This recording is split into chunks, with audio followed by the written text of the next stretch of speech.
শেখ হাসিনা যেই মুহূর্তে বঙ্গভবন থেকে পদত্যাগ করে বের হয়ে যাচ্ছে, তখন উনি প্রেসিডেন্টকে বলছে, চুপ্পু সাহেবকে বলছে, তুমি কালকের মধ্যে বেগম খালেদা জিয়া থেকে শুরু করে জামাতের যত নেতা আছে সবাইকে ছেড়ে দেওয়ার ব্যবস্থা করতে হবে।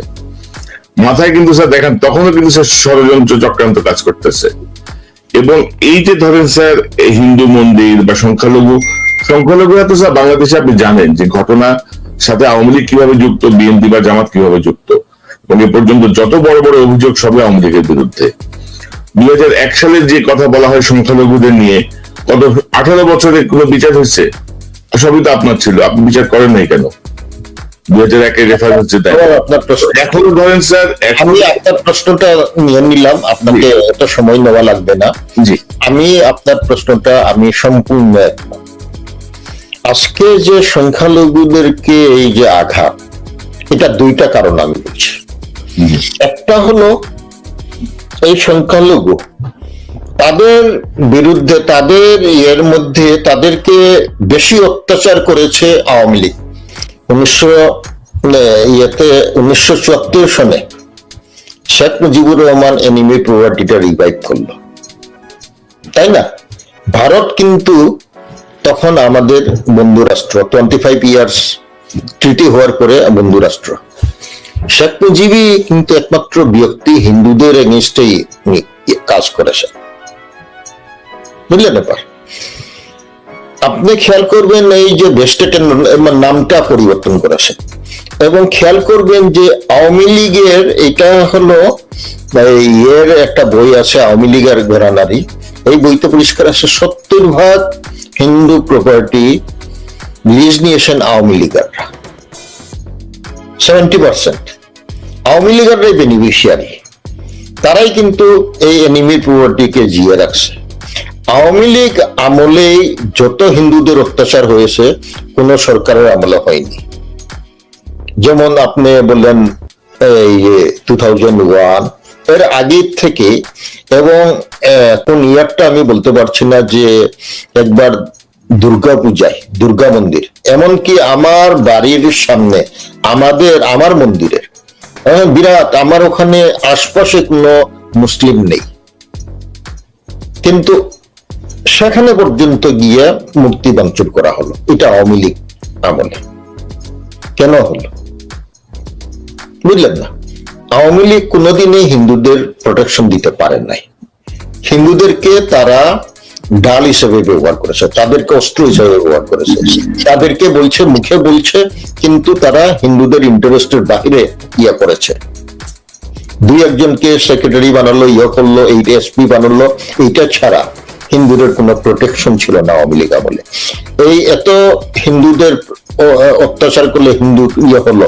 একদিন আমার এখনো মনে আছে, সাবেক অ্যাটর্নি জেনারেল মাহবুবে আলম সকালে হঠাৎ আমাকে ইয়ে করলো, আমার সেক্রেটারিকে বললো যে আমি একটু স্যারের সাথে দেখা করবো। মাহবুব আলমকে আমরা সমালোচনা করি, আমার বিরুদ্ধে উনি গিয়েছেন। মাহবুব আলম কিন্তু সম্পূর্ণ এই যে কি বলবো, এই যে এই কি যাকে বলে ধর্ম নিরপেক্ষ ব্যক্তিত্ব, সে কোনো মতে ইয়ে না। সে বলছে আজকে আমার খুব কষ্ট লাগছে। কি হয়েছে? আমি রাত্রে ঘুমাতে পারি না। কি তার ইয়ের থেকে, তার এলাকার থেকে 2টা গ্রাম হিন্দু ভারতে চলে গিয়েছে আওয়ামী লীগ আমলে। এইসব ঘটনা আওয়ামী লীগের। এরপরেও কিন্তু হিন্দুরা, মানে 99% হিন্দু কিন্তু আওয়ামী লীগকে সমর্থন করে গিয়েছে। তো আমি মনে করি আওয়ামী লীগের এই যে হিন্দু কমিউনিটি যারা, তারা কিন্তু তাদের বিপদ ডেকে এনেছে। তারা একটা দলকে, যারা যে দল তাদেরকে কোনোদিনই সমর্থন করে নাই, কোনোদিনই প্রোটেকশন দেয় নাই, তাদেরকে সমর্থন করেছে। এতে গিয়ে যারা যারা ফান্ডামেন্টালিস্ট কিছু, এটা সবাই না, এই গুটি কয়েকজন, তাদের একটা বিদ্বেষ ছিল তাদের বিরুদ্ধে, হয়তো এই কারণেই তাদের প্রতি আঘাত এসেছিল। আরেকটা জিনিস আমি মনে করি, যে একটু আগে আমি বলেছিলাম যে আওয়ামী লীগের অনেক কর্মী অনেক এখানে নেতারা না থাকলেও কিন্তু তাদের কর্মীরা ছিল। তাদের একটা ছিল যে এই সরকার, রিভলিউশনের সরকার, তাদেরকে যাতে এই রিভলিউশন সাকসেসফুল না হওয়া একটা যদি বিশৃঙ্খলাই সৃষ্টি করি, তাহলে এ বলবে যেটা শেখ হাসিনা বলছিল, শেখ হাসিনা এবং তার সরকার বলছিল, আমার পরে তো কেউ দেশ শাসন করার কেউ নেই। অর্থাৎ Sheikh Hasina was taking that she is above law, above state. She is the only one, ইংরেজিতে বলে একে পেনিসিয়া, সর্বরোগের মহৌষধ। সেই কিন্তু একমাত্র ব্যক্তি যে বাংলাদেশকে উদ্ধার করতে পারবে। আমি হাসতাম, এটা যদি হয় তাহলে কি বাংলাদেশ, কি শেখ হাসিনা কি হাজার হাজার বছর বাঁচবেন? আর উনি ছাড়া হয়, উনি তো দেশে কোনো রাজনৈতিক দল নেতা কাকে উনি এই মাথা চারা দিয়ে উঠতে দেননি। ঠিক যেরকম শেখ মুজিবুর রহমান ৭৩ ইংরেজির ইলেকশনে সে দেয়নি, বুঝলেন ব্যাপার। যার পরিপ্রেক্ষিতে এখানে নেতা শূন্য তো তারাই করেছে, কিন্তু ১৭ কোটি মানুষের মধ্যে নেতা থাকবে না, এটা তো হয় না। আমি মনে করি এখনো শেখ হাসিনার চেয়ে উপযুক্ত প্রায় ১,০০০ জন নেতা বাহির করা যাবে দেশ পরিচালনা করার জন্য। শেখ হাসিনা চলে যাবে বা আরো প্রফেসর ইউনূসও চলে যাবে, কিন্তু এই দেশ থাকবে, এই জনগণ থাকবে, আমাদের ভৌগোলিক সীমানা যে এইটা থাকবে, এবং এইটা কোনোদিনই চলে যাবে না।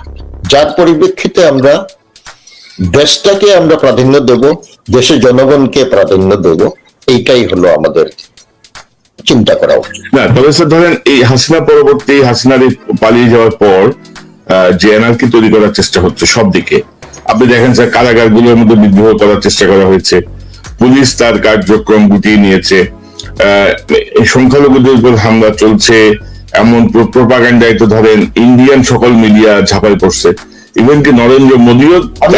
আমি তো বলে দিচ্ছি উত্তর, এরা সবাই বেনিফিশিয়ারি, ইন্ডিয়ার বেনিফিশিয়ারি, পুলিশ বাহিনী বেনিফিশিয়ারি, অ্যাডমিনিস্ট্রেশনে যারা ছিল তারা সবাই, এরা তো চেঞ্জ করা হয় নাই। আমি এখানে তো একটা উদাহরণ দিই, তাহলে জিনিসটা ক্লিয়ার হয়ে যাবে।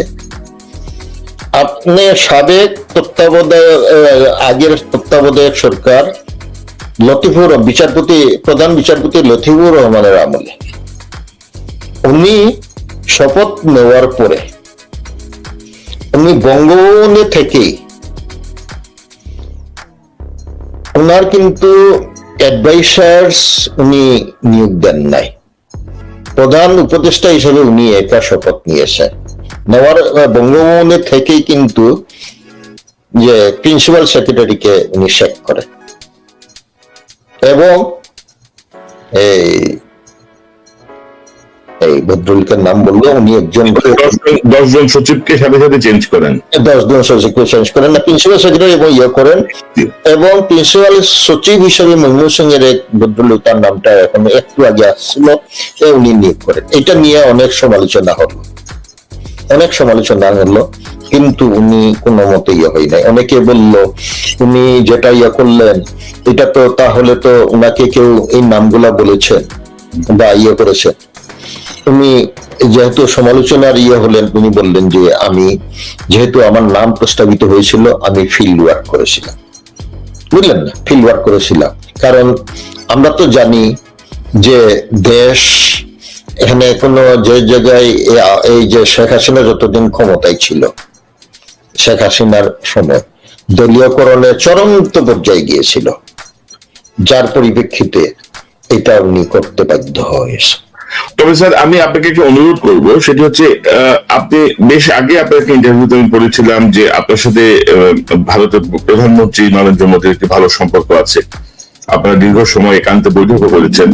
তবে বাংলাদেশকে নিয়ে যে প্রোপাগান্ডা চলছে সেই জায়গাটায় আমি দেখলাম যে নরেন্দ্র মোদী তিনি তার টুইটে যেখানে অভিনন্দন জানিয়েছেন ডক্টর ইউনূসকে, সেখানেও তিনি এই সংখ্যালঘুদের ব্যাপারটা উল্লেখ করেছেন, এবং বহু ভাঙচুরের ঘটনা, বহু পুরান ঘটনাকে এখন আবার নতুন করে সাজানো হচ্ছে।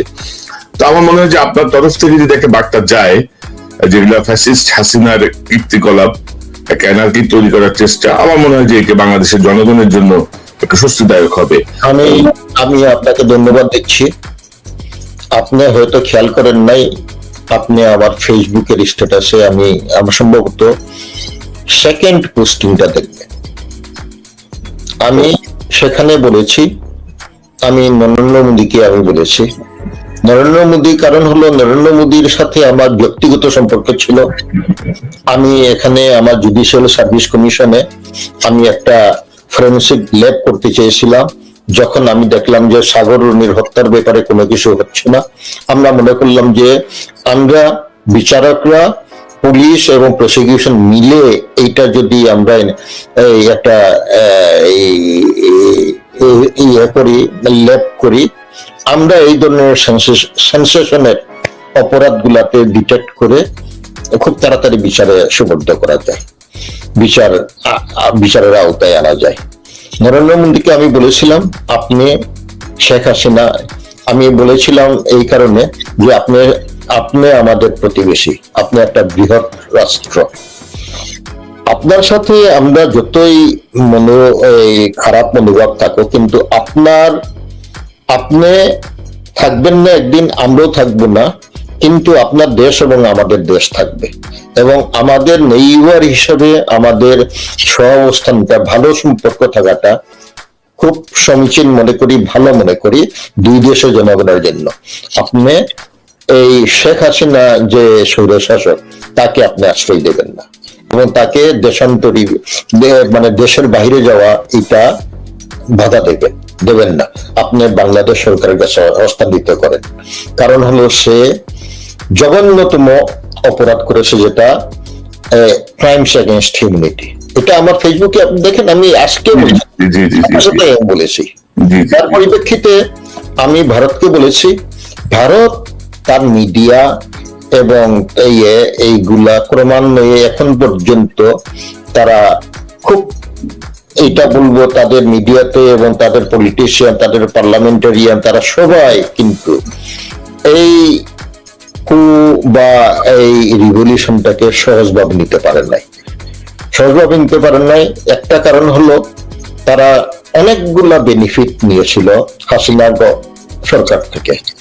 এটা হলো তার শেখ হাসিনাকে সরকারে, মানে শেখ হাসিনা নিয়েছিল, তার দেশকে সে প্রাধান্য দেয় নাই, তার ক্ষমতা পাকাপোক্ত হওয়া, সে থাকা, এবং সে বুঝতে পেরেছিল যে ভারতের মতো একটা বড় দেশ যদি থাকে, মুরব্বী থাকে, যার ইন্টারন্যাশনালি প্রভাব বিস্তার করার মতো ক্ষমতা আছে,